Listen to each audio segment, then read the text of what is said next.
Bonjour, alors pour ceux qui connaissent la chaîne, vous savez que j'ai l'intention d'installer cette chaudière bois-bûche moi-même.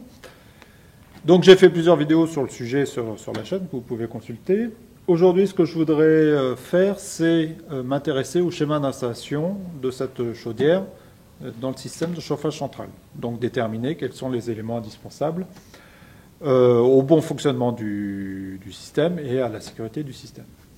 Donc dans cette vidéo, je ne vais pas rentrer dans le détail des quel raccord, quel tuyau, quel diamètre, etc. Je vais vraiment me concentrer sur le schéma général d'installation. Alors, je le rappelle à chaque fois, je ne suis pas plombier, je ne suis pas chauffagiste, donc je peux dire des âneries. Si c'est le cas, n'hésitez pas à le dire dans les commentaires. Si vous avez des questions et que je suis en mesure d'y répondre, eh bien, mettez-les dans le commentaire. Je ferai du mieux que je peux pour y répondre, en mesure de mes compétences. Et puis peut-être d'autres y répondront mieux que moi. Allez, on passe sur l'ordinateur et puis on voit ça ensemble.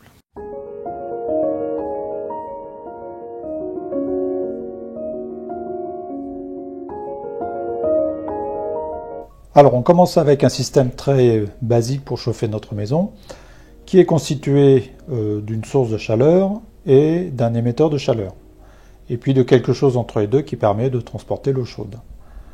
Alors la source de chaleur, ça va être une chaudière à bois, une chaudière à fioul, une pompe à chaleur, enfin tout ce qui permet de chauffer de l'eau. Et l'émetteur de chaleur, ça va être des radiateurs, ça va être un plancher chauffant, ça va être des murs chauffants, bref, tout ce qui permet de diffuser de la chaleur. Alors si on laisse ça comme ça peut marcher dans le cas où l'émetteur de chaleur est placé plus haut que la source de chaleur, puisque l'eau chaude va avoir tendance à monter. Mais comme dans le cas général, on est à peu près au même niveau, ou parfois même les émetteurs de chaleur sont plus bas que la chaudière, ça va pas très bien marcher. Alors ce qu'on va faire pour régler le problème, c'est que on va rajouter une pompe, qu'on appelle dans ce cas-là un circulateur, donc qui permet justement de faire circuler l'eau entre la source de chaleur et les émetteurs de chaleur. Alors je vous montre à quoi ressemble un circulateur. Bon, pour ça je vais sur un site qui s'appelle nidec.com. Donc je n'ai pas d'accord spécial avec eux ou d'action. D'ailleurs j'ai même pas acheté ma chaudière chez eux. Mais ce que j'aime bien, c'est qu'ils ont des schémas qui sont plutôt intéressants, des schémas de montage qui sont plutôt intéressants. Et ils ont toute la liste des accessoires nécessaires pour construire un système de chauffage central. Et donc c'est assez pratique. Donc là, allons voir circulateur. Donc voilà à quoi ressemble un circulateur. Donc vous voyez, c'est un moteur électrique qui entraîne l'eau qui passe dans la conduite qui est derrière.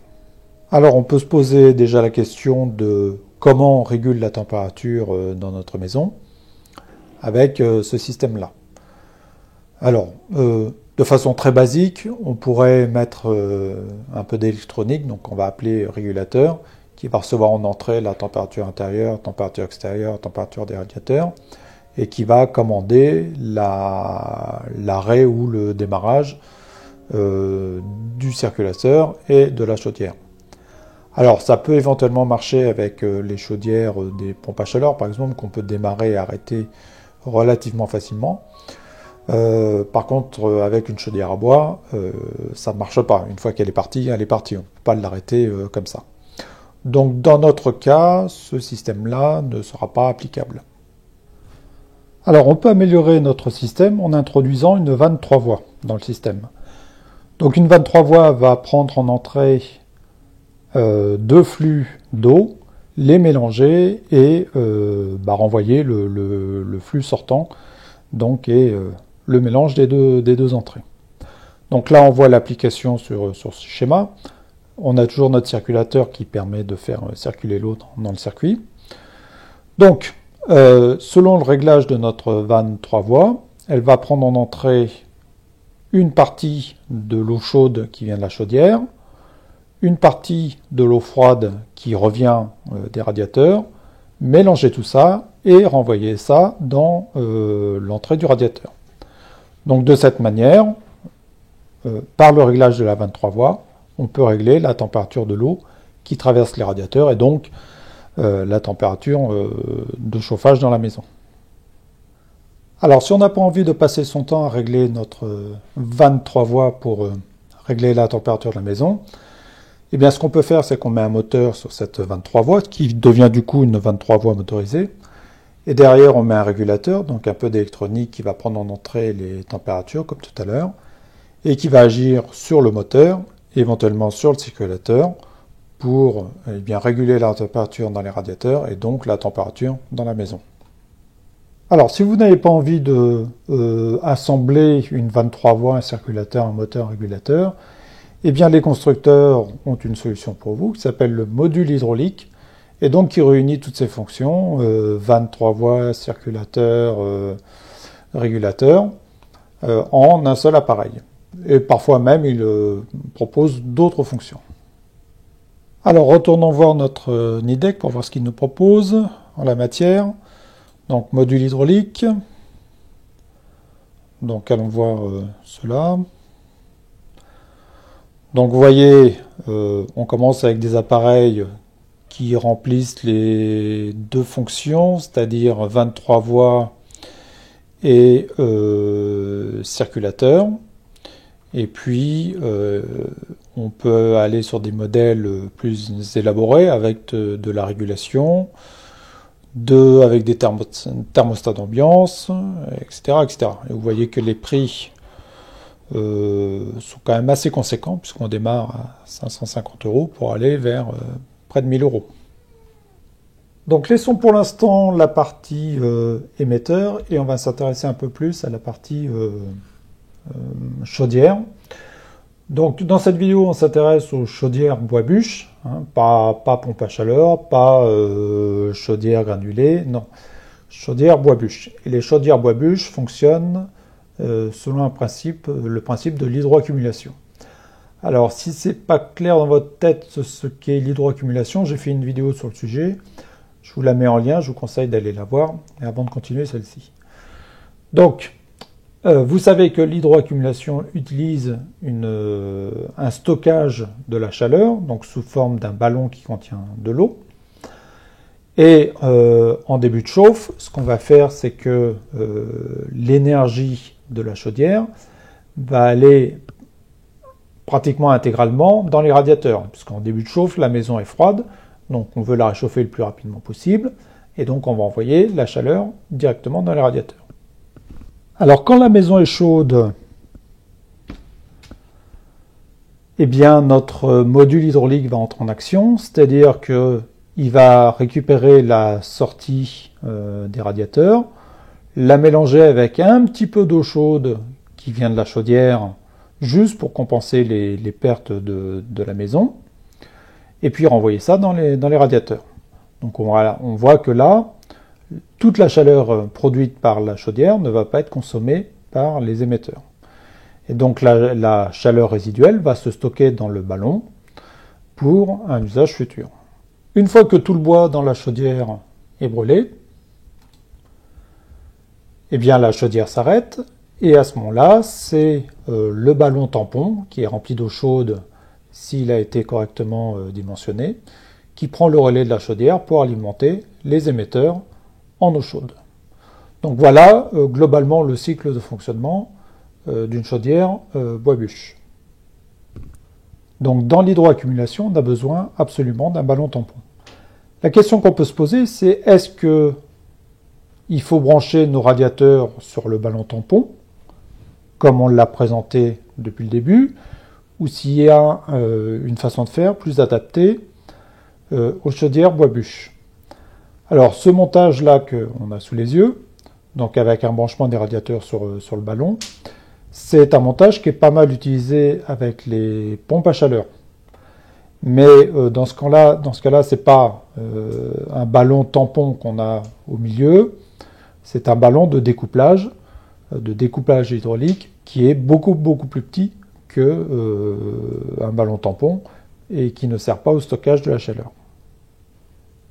Alors l'autre montage qu'on peut utiliser, c'est celui-ci où on branche directement les radiateurs sur la sortie de la chaudière. Alors ce montage présente plusieurs avantages. D'une part, comme on vient prélever l'eau chaude directement à la sortie de la chaudière, on n'a pas besoin d'attendre que le haut du ballon tampon soit chaud pour avoir de l'eau chaude dans les radiateurs. Donc on a une meilleure activité. D'autre part, là on voit qu'on n'a plus que 2 piquages sur le ballon, au lieu de 4 dans le montage précédent. Ce qui fait que si on a un ballon avec un nombre réduit de piquages, ça peut être intéressant. Et puis dernier avantage, là on voit que le débit qui va arriver dans le ballon, c'est le débit de sortie de la chaudière moins le débit qui est absorbé par les émetteurs. Donc, débit réduit qui arrive dans le ballon, ça veut dire moins de turbulence dans le ballon, ça veut dire une meilleure stratification, donc l'eau chaude du haut du ballon ne se mélange pas avec l'eau froide du ballon, et qu'on va réutiliser l'eau du ballon pour alimenter les émetteurs lorsque la chaudière sera arrêtée, eh bien on aura une meilleure réactivité du système. Alors ce montage-là, on le retrouve sur pas mal d'exemples sur Internet. Je vous parlais du site Nidec où on trouve différents schémas de montage, et notamment celui-ci, donc qui, vous voyez, prend les radiateurs sont connectés directement sur la sortie de la chaudière. Donc il y a d'autres éléments dont on va parler rapidement. Et puis, autre exemple sur le site thermexcel.com dont je vous parlais dans ma vidéo précédente et que je vous encourage à aller voir parce qu'il est vraiment très instructif. Donc là, même si c'est moins évident, on voit bien que les radiateurs sont pris directement sur la sortie de la chaudière et non pas en sortie de ballon. Donc a priori, c'est le montage que je vais utiliser, sauf si j'ai des commentaires dans la vidéo parfaitement construits et convaincants, c'est le montage que je vais utiliser pour mon installation. Alors, autre question à résoudre, c'est quel montage on utilise lorsqu'on a plusieurs ballons. Alors là, je vous renvoie à la vidéo précédente concernant cette chaudière bois, où on avait fait le calcul ensemble de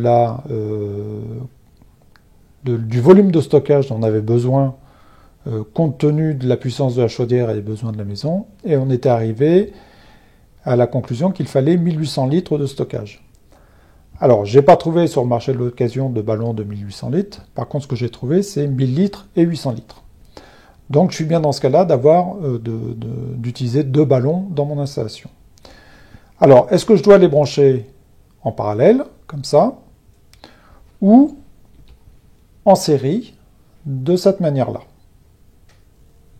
Alors je pense que les deux montages sont relativement similaires. Je verrai quand même peut-être un petit avantage au montage en série, du fait qu'on chauffe un premier ballon, puis ensuite le deuxième, lorsque le premier est complètement rempli. Donc l'avantage, c'est que si on veut utiliser cette eau chaude là qui est en haut du premier ballon pour par exemple chauffer de l'eau chaude sanitaire, eh bien on n'a pas à attendre que les 2 ballons soient chauds pour le faire.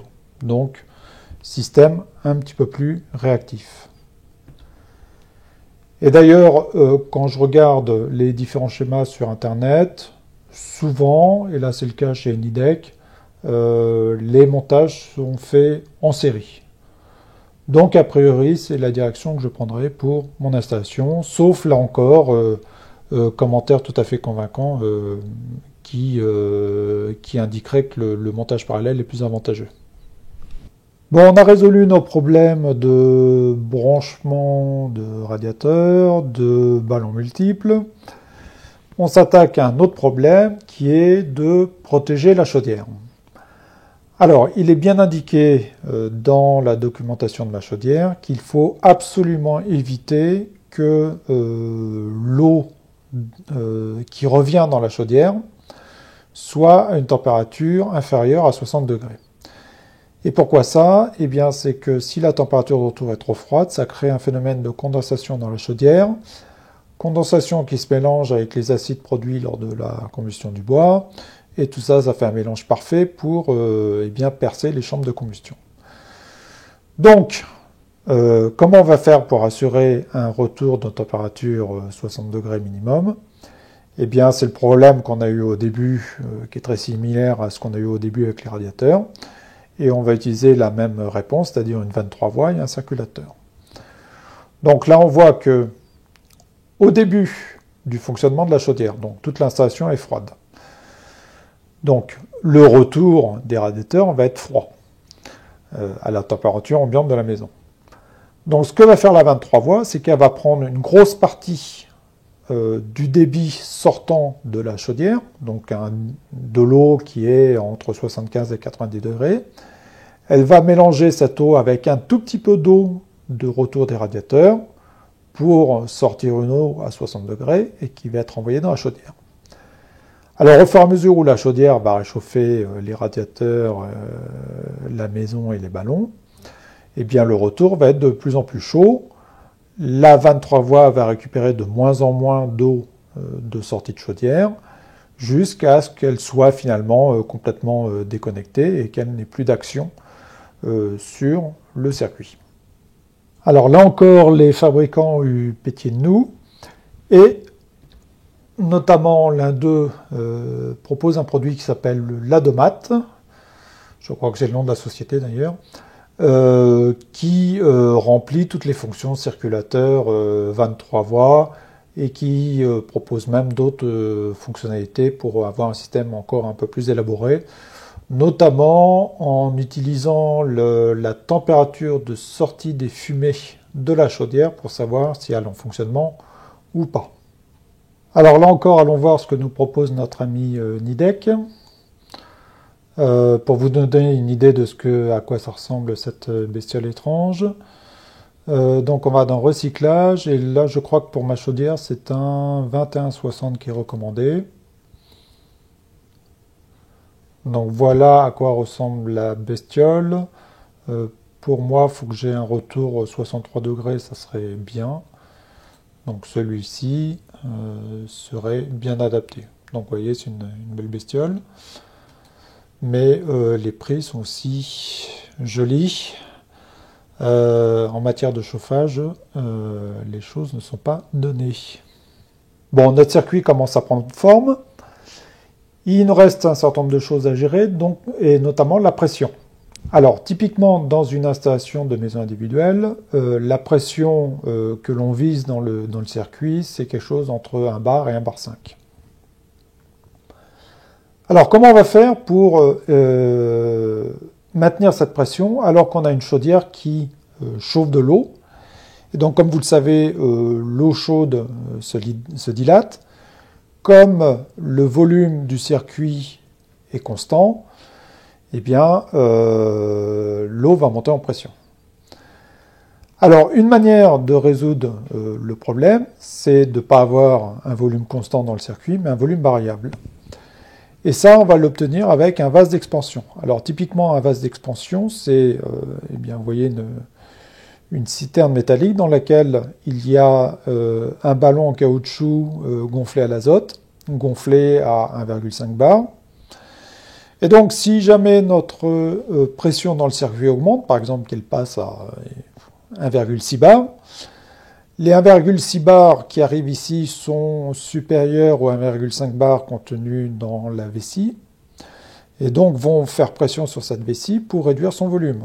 Et donc on a réduit le volume de la vessie, donc augmenté le volume du circuit, et donc on diminue la pression dans le circuit, et on revient à 9,5 bar. Alors ça va bien marcher lorsqu'on est dans la plage de fonctionnement habituelle du système de chauffage central. Par contre, si la chaudière, pour une raison ou une autre, s'emballe et qu'elle surchauffe et que la pression dans le circuit augmente énormément, il y a un moment où le vase d'expansion ne va plus arriver à compenser. Et donc, dans ce cas-là, c'est le rôle du groupe de sécurité de prendre le relais. Donc, le groupe de sécurité, c'est composé d'un purgeur, d'un mano et surtout d'une soupape, donc typiquement réglée à 3 bars, qui va évacuer l'eau du circuit pour faire redescendre la pression. Alors non pas que la tuyauterie elle-même supporterait pas une plus forte pression, mais c'est surtout la chaudière, elle, qui risque d'être abîmée si on lui fait subir 3 bars, 4 bars ou au-delà. Alors autre élément qui n'est pas directement lié à la pression, mais qui est absolument indispensable également, ce sont des purgeurs automatiques qui vont évacuer, qui vont faire sortir l'air contenu dans l'eau du circuit. Alors, on va mettre ces purgeurs sur les points hauts du circuit de chauffage. Et également, les ballons sont des bons candidats, notamment parce que l'eau qui est stockée dans les ballons est au repos. Et comme elle est au repos, les petites bulles d'air remontent plus facilement. Et donc, c'est l'endroit idéal pour les évacuer. Alors, autre chose que l'on doit gérer, c'est l'alimentation en eau. Évidemment, à la mise en fonction de l'installation, il faut la remplir d'eau. Et puis même durant la vie de l'installation, on peut avoir des petites fuites d'eau au radiateur ou autre, et il faut de temps en temps remettre un peu d'eau dans le circuit. Alors pour ça, on utilise l'eau du réseau qui va arriver à 3-4 bars, en tout cas pour ce qui me concerne. Donc comme on veut 1,5 bar dans notre réseau, eh bien, on va mettre un réducteur de pression. Et puis, comme il faut absolument éviter que l'eau du circuit reparte dans le réseau, l'eau du circuit peut contenir des germes, des bactéries ou autres, donc il est absolument exclu de renvoyer ça dans le réseau. Donc c'est pour ça qu'on met un disconnecteur qui empêche ce retour de l'eau du circuit dans le réseau. Alors, autre élément à prendre en compte, c'est les risques de surchauffe de la chaudière. Alors, la chaudière peut surchauffer pour plusieurs raisons. On a mal dimensionné les ballons tampons et la chaudière produit trop de chaleur comparé à ce qu'ils peuvent stocker. Ou alors, il y a une vanne qui a été fermée sur le circuit et la chaudière n'arrive plus à évacuer sa chaleur. Bref, il peut y avoir plusieurs raisons pour lesquelles la chaudière surchauffe. Et je vous rappelle que c'est une chaudière bois-bûche. C'est pas une pompe à chaleur, on coupe l'électricité et c'est réglé. Là, une fois qu'elle est chargée et que le bois brûle, c'est pas aussi facile de l'arrêter. Alors, sur ma chaudière, il y a un élément de sécurité qui est prévu, c'est qu'il y a une entrée d'eau froide prévue à cet endroit de la chaudière et qui permet de refroidir la chaudière si nécessaire. Alors, en amont de cette entrée d'eau, il y a une soupape de sécurité qui va déterminer si la chaudière est en train de surchauffer et qui va s'ouvrir pour laisser rentrer l'eau froide qui vient du réseau dans la chaudière pour la refroidir. Alors, veillez bien, évidemment, à ce qu'il n'y ait pas de vanne fermée en amont de la soupape de sécurité, parce que si elle se déclenche et que de toute façon il y a une vanne qui empêche l'arrivée d'eau, ça ne va pas régler le problème. Et d'ailleurs, je me demande même si je ne devrais pas raccorder cette soupape de sécurité en amont du réducteur pour être sûr que le réducteur, en cas de problème, ne bloque pas l'eau.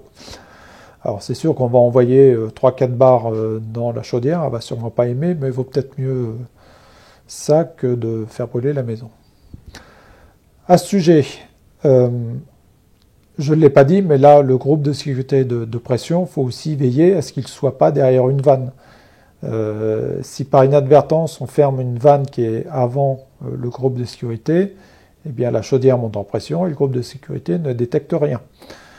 Alors je sais que certains plombiers ou chauffagistes ont besoin de vannes à certains endroits pour pouvoir faire du dépannage du circuit, mais ils enlèvent les manettes des vannes pour éviter que quelqu'un qui ne s'y connaît pas ferme la vanne par inadvertance. Allez, dernier élément à prendre en compte, c'est les boues qui peuvent circuler dans le circuit de chauffage. Donc ces boues sont dues à l'oxydation des tuyauteries ou des saletés qui resteraient dans les radiateurs. On va essayer de les évacuer, notamment à l'aide d'un désemboueur, donc comme son nom l'indique, récupère les boues du circuit et on le nettoie périodiquement pour évacuer ces boues. Autre chose que j'envisage de faire, c'est mettre un filtre juste avant la domate parce que c'est un appareil relativement délicat et qui coûte cher. Donc je préfère éviter qu'il y ait des impuretés qui rentrent dedans. Et puis dernier élément, lorsqu'on met le circuit en eau, on utilise un additif qui va réduire la corrosion et les boues.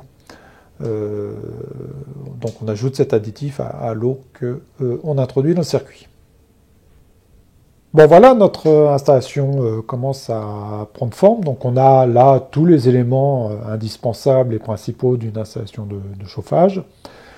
Je voulais dans cette vidéo rester sur les grands principes, pas rentrer trop dans les détails parce que ça ferait une vidéo de plusieurs heures, ce qui ne serait pas très agréable. Mais il y a plein de points qu'on n'a pas traités, notamment comment on évacue les fumées produites par la chaudière, la tuyauterie, quelle matière on utilise, est-ce qu'on utilise du cuivre, du PER, quel diamètre faut pour les tuyaux, comment on raccorde cette tuyauterie à la chaudière, au ballon. Qu'en est-il du dimensionnement du vase d'expansion? Je vous rappelle qu'on est avec un circuit qui contient plus de 1800 litres d'eau. Donc il faut un vase d'expansion assez conséquent et peut-être même plusieurs. En matière d'instrumentation, on va vouloir savoir quelle est la température en haut de ballon, en bas de ballon, en milieu de ballon, pour voir si ce qu'on a imaginé en matière de stratification, ça fonctionne. On a besoin de manomètres pour surveiller la pression, on a besoin de démimètres pour savoir si l'eau circule bien à l'endroit qu'on a prévu qu'elle circule à ce moment du cycle de chauffage. Comment on assure la régulation en température de l'ensemble? Est-ce qu'on a un régulateur central qui applique une loi d'eau ou est-ce qu'on a des têtes thermostatiques sur chacun des radiateurs? Mais dans ce cas-là, si toutes les têtes thermostatiques sont fermées, comment on fait si la chaudière est encore en fonctionnement? Du fait qu'on produit de l'eau chaude, on peut se dire on va utiliser cette eau chaude pour réchauffer l'eau chaude sanitaire. À ce moment-là, comment on fait? En intersaison, lorsque la journée il fait plutôt bon, mais que les soirées sont encore un peu fraîches, qu'on a besoin d'un petit peu de chauffage le soir, on peut se dire qu'on va plutôt utiliser des panneaux solaires thermiques plutôt que d'allumer la chaudière. Mais à ce moment-là, comment on raccorde ces panneaux à l'ensemble de l'installation? Si on veut, comme moi, à terme utiliser des murs chauffants plutôt que des radiateurs, comment on combine à la fois un circuit de radiateur qui fonctionne à des hautes températures et des murs chauffants qui fonctionnent à des températures beaucoup plus basses, comment on fait pour que les deux puissent cohabiter. Donc si vous voulez connaître la suite, eh bien, vous savez ce qu'il vous reste à faire. Abonnez-vous et on se retrouve dans les prochaines vidéos.